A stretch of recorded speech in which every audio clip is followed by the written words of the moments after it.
Алина и Руслан пришли в танцевальный класс, когда им было по 4 года. За это время ребята научились не только уверенно держаться на паркете, но и поддерживать друг друга на выступлениях. Мы танцуем с Русланом уже 3 года.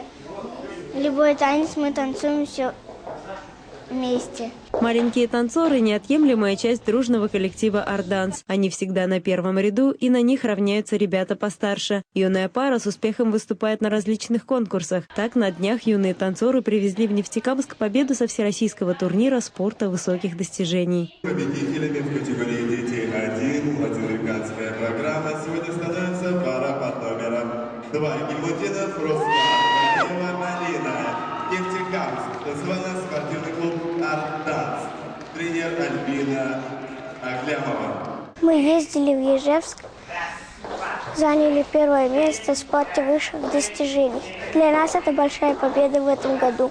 А сегодня ребята, как и весь танцевально-спортивный клуб «Арт-Данс», готовятся к важному событию. В среду на сцене Дворца молодежи состоится благотворительный концерт специально для тех ребят города, которые не смогли прийти на отчетный концерт ансамбля. Многие дети не могут себе позволить прийти на концерты, заплатить определенную сумму и насладиться танцами.